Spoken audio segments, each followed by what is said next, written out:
Hello students, ये आपका part 5 video इस चैप्टर का। पार्ट 5 वीडियो में प्रश्नावली 8.1 पे और क्वेश्चन नंबर है 6। कह रहा है समांतर चतुर्भुज ABCD, यहाँ देख रहे हैं ना, समांतर चतुर्भुज है ये आपका ABCD का विकर्ण AC जो है ना, एंगल A को समद्विभाजित करता है। ये जो आप विकर्ण AC जो देख रहे हैं, एंगल A को क्या कर रहा है, दो बराबर भागों में बांटता है। क्या कह रहा है, दर्शाइए कि यह एंगल सी को भी समद्विभाजित करता है, यानी कि ये जो विकर्ण आपका AC है, एंगल सी को भी दो बराबर भागों में बांटता है। और यह भी हमें दिखाना है कि ABCD आपका समचतुर्भुज है। चलिए हम लोग इसको साबित करके दिखाते हैं। तो पहले हम लोग यहाँ लिख लेते हैं क्या दिया हुआ है। पहले क्वेश्चन में दिया है हमारे पास कि ABCD एक समांतर चतुर्भुज है, एक समांतर चतुर्भुज है, ठीक है, समांतर चतुर्भुज है, ठीक है। और क्या दिया हुआ है कि विकर्ण AC जो है ना, एंगल A को समद्विभाजित करता है, समद्विभाजित करता है।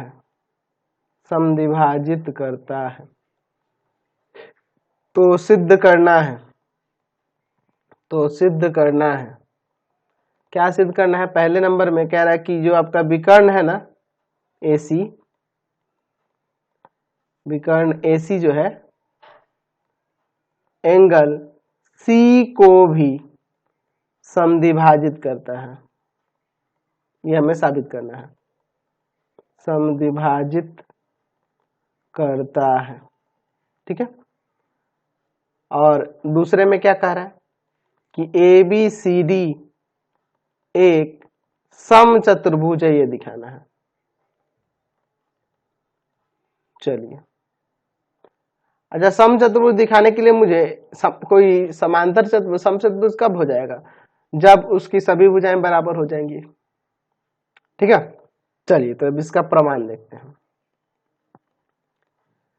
हम लोग देख रहे हैं कि यहाँ कह रहा है कि आपका जो विकर्ण AC जो है ना, एंगल A को समद्विभाजित करता है, यह दिया हुआ है, समद्विभाजित करता है, यह हमारे पास दिया हुआ है।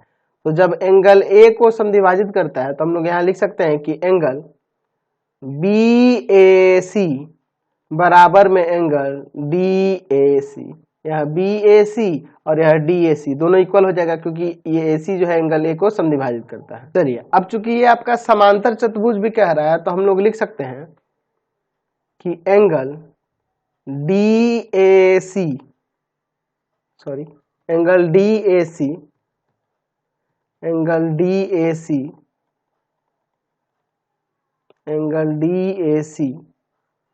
यह एंगल इस एंगल के बराबर हो जाएगा ना, एंगल BCA के बराबर हो जाएगा, एकांतर अंतःकोण से, समझे ना, एकांतर अंतःकोण का ये युग्म है, इसलिए ये बराबर हो जाएगा। क्योंकि देखो यह इसके समांतर होगा और ये तिर्यक रेखा होगी, तो यह वाला कोण इस कोण के नहीं बराबर हो जाएगा। उसी तरह से हम लोग यहाँ पे लिख सकते हैं कि एंगल, कौन सा एंगल ले लेते हैं, यह BAC की बात करें, BAC की बात करें, यह वाला कोण किसके बराबर हो जाएगा, एंगल इसके DCA के, एंगल DCA के हो जाएगा बराबर। ये भी आपका एकांतर अंतःकोण का ही युग्म लिख रहा है, तो ये आपका BAC बराबर हो गया DCA के, एकांतर अंतःकोण का युग्म है। तो हम लोग देख रहे हैं कि यह और यह दोनों आपस में बराबर है। कौन कौन से, DAC और ये BAC आपस में बराबर है, तो इसलिए ये दोनों भी तो बराबर हो जाएंगे। इसलिए हम लिख सकते हैं कि एंगल BCA बराबर में एंगल DCA। तो ध्यान से देखो, BCA और ये DCA बराबर हो गए, इसका मतलब कि ये AC एंगल C को भी समद्विभाजित करता है।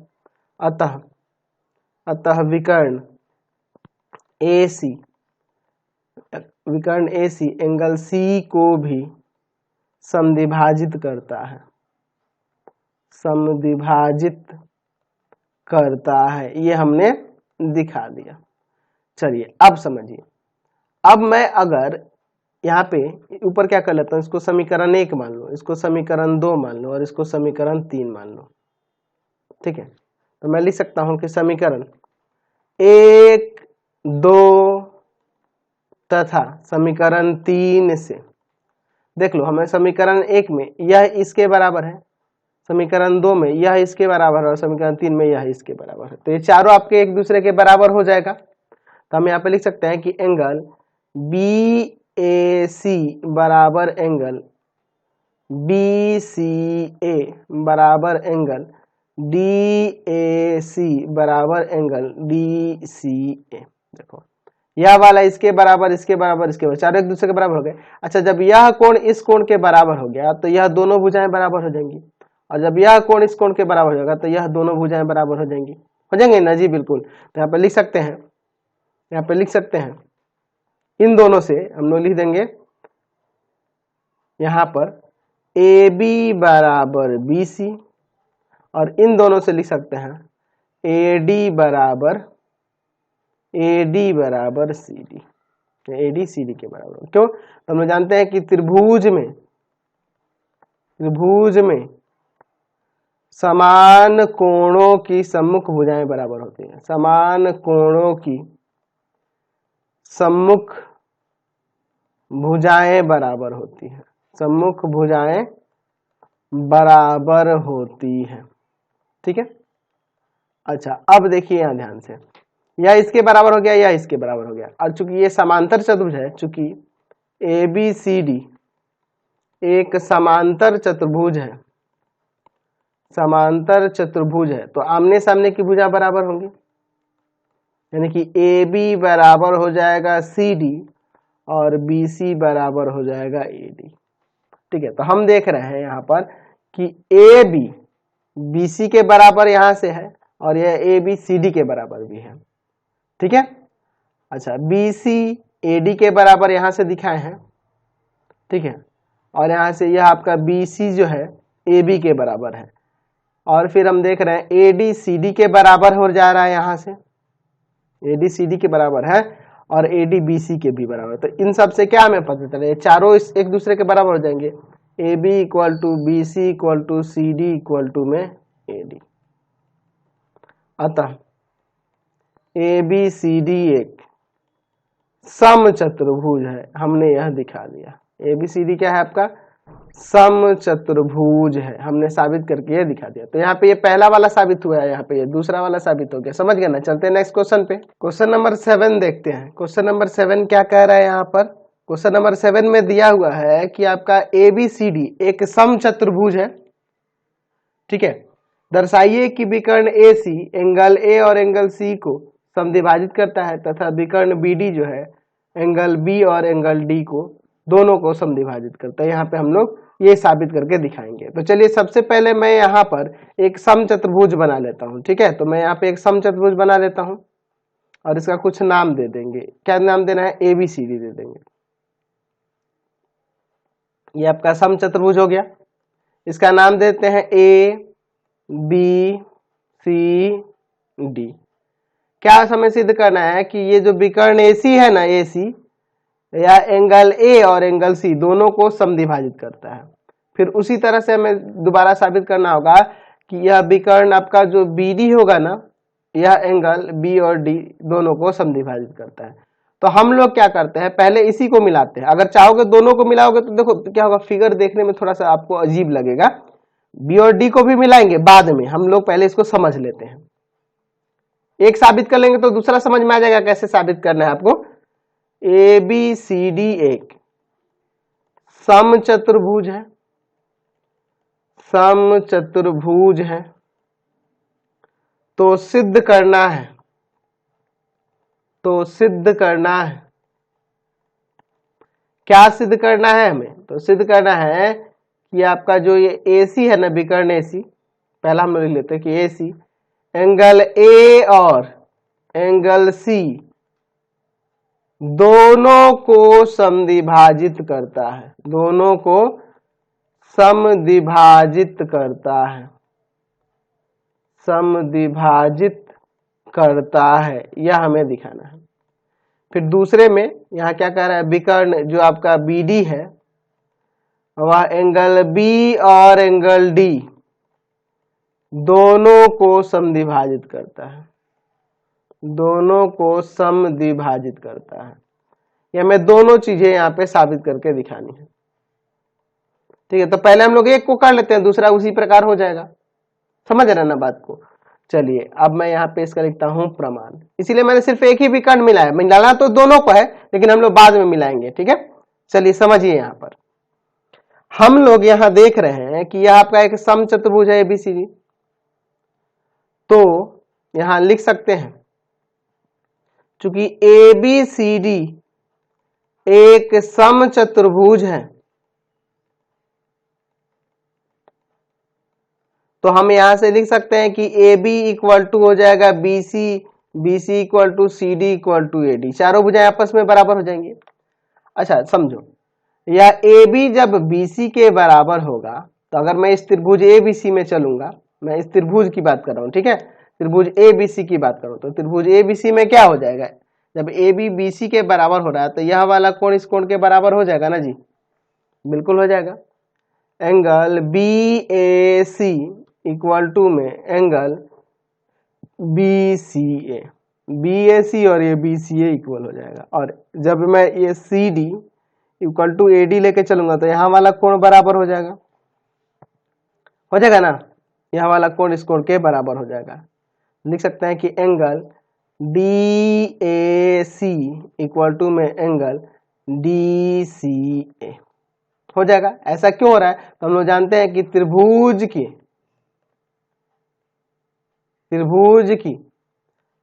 समान भुजाओं के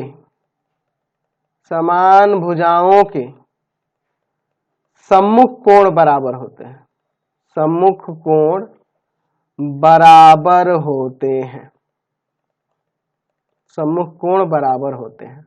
ठीक है, तो यह कोण इस कोण के बराबर, यह कोण इस कोण के बराबर। अच्छा हम लोग यहाँ पे देख रहे हैं ये समचतुर्भुज है तो यहाँ लिख सकते हैं तथा में कि ए बी पैरेलल हो जाएगा डी सी के और बी सी पैरेलल हो जाएगा ए डी के, यह इसके पैरेलल होगा, यह इसके पैरेलल होगा। समचतुर्भुज में आमने सामने की भुजा पैरेलल होती है ना जी, चलिए तो यह इसके पैरेलल होगा तो यहाँ वाला एंगल इस एंगल के बराबर और यहाँ वाला एंगल इस एंगल के बराबर, एकांतर अंतः कोण का युग्म बराबर हो जाएगा। तो एंगल बी ए सी बराबर हो जाएगा एंगल डी सी ए के और एंगल बी सी ए बराबर हो जाएगा एंगल डी ए सी के।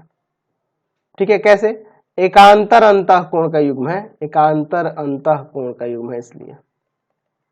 ठीक है, हो जाएगा। अब देखो ये वाला कोण इस कोण के बराबर हमने दिखाया और हमने यहां ऊपर दिखा दिया है कि ये बी ए सी जो है बी सी ए के ही बराबर है, तो यह इसके बराबर है और यह वाला इसके बराबर है, तो ये आपस में बराबर हो जाएंगे।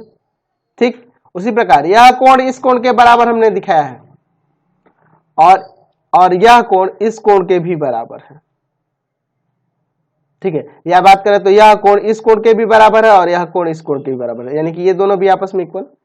यहाँ पे D A C D C ए के बराबर है और ये D C A B A सी के भी बराबर है, तो यह इसके भी बराबर है और इसके भी बराबर है, तो ये दोनों आपस में बराबर नहीं हो जाएंगे। तो इन सब से हम लोग लिख सकते हैं, यहाँ पे हम लोग नीचे लिख सकते हैं देयरफॉर एंगल बी ए सी बराबर में एंगल डी ए सी हो जाएगा और एंगल बी सी ए बराबर में एंगल हो जाएगा आपका डी सी ए। तो यह इसके बराबर या इसके बराबर दिखा दिए है ना, तो हम लोग लिख सकते हैं कि अतः ये जो विकर्ण आपका ए सी जो है ना, एंगल ए और एंगल डी एंगल सी दोनों को समद्विभाजित करता है। अतः विकर्ण ए सी एंगल ए और एंगल सी दोनों को समद्विभाजित करता है, दोनों को समद्विभाजित करता है। हमने ये साबित करके दिखा दिया, समझ गए, कोई दिक्कत नहीं है। चलिए तो ये पहला वाला हो गया। अगर मैं दूसरे वाले की बात करूं तो वो इसी प्रकार खाली लिख देंगे, इसी प्रकार। आप सोचो ना, इसी प्रकार हम लोग क्या करेंगे, हम लोग विकर्ण बी और डी को मिला देंगे, ये विकर्ण बी डी को मिला देंगे तो ये विकर्ण, ये देखो यहाँ पे भी उसी तरह से करेंगे, चारों भुजाएं बराबर है तो यह इसके बराबर लेंगे तो यह कोण इस कोण के बराबर हो जाएगा, यह इसके बराबर लेंगे तो यह कोण इस कोण के बराबर हो जाएगा, और एकांतर अंतः कोण से यह इसके बराबर, यह इसके बराबर, यानी ये आपस में बराबर हो जाएंगे ये। तो इसलिए BD को भी क्या करेगा, BD भी होगा विकर्ण, BD जो होगा B और D दोनों को समद्विभाजित करता है, हम लोग लिख सकते हैं। इसी प्रकार विकर्ण आपका BD जो है एंगल B और एंगल D दोनों को समद्विभाजित करता है, ये हम लोग लिख देंगे, समद्विभाजित करता है। समझ गए? चलिए अब चला जाए नेक्स्ट क्वेश्चन पे, अगला क्वेश्चन देखते हैं। क्वेश्चन नंबर 8 देखिए, कह रहा है ABCD एक आयत है जिसमें विकर्ण AC जो है कोण A और कोण C इन दोनों को समद्विभाजित करता है। तो मैं साबित करना है कि ABCD आपका वर्ग होगा। ठीक है, हमारे पास आयत कह रहा है, ठीक है, ABCD क्या कह रहा है कि ये आयत है, बनाएंगे वर्ग ही, लेकिन हम लोग मानेंगे कि ये आपका आयत दिया है। तो ये हमने एक आयत बना लिया। ठीक है, अब इस आयत के विकर्ण हम लोग AC को मिला देते हैं इस तरह से। ठीक है, यहाँ पे ये पहले से दिया है कि AC एंगल A और एंगल C दोनों को समझ देते, ये इसके बराबर और यह वाला कोण इसके बराबर हो जाएगा। ठीक है, हमें ये भी दिखाना है कि यह BD जो होगा ना, यह B और D को समद्विभाजित करता है। तो चलिए हम लोग पहला इस सिद्ध कर लेंगे, उसके बाद इसकी बात करेंगे। तो सबसे पहले लिख लेते हैं क्या दिया हुआ है। दिया हमारे पास कि ABCD जो है ना, ABCD एक आयत है। ठीक है, और विकर्ण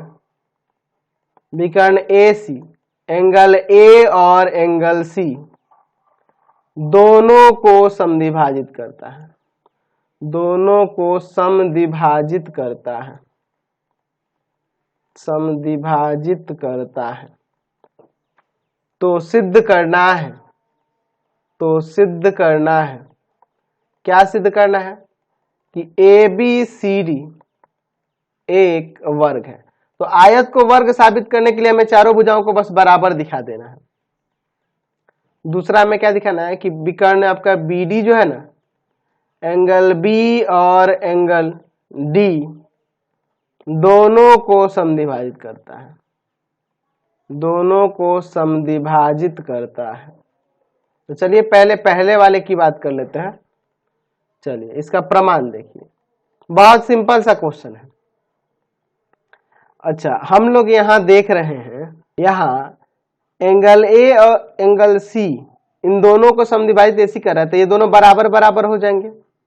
अच्छा सोचो ना, ये तो 90 होता है ना, आयत का प्रत्येक कोण समकोण होता है, तो दोनों 45 45 हो जाएंगे ना।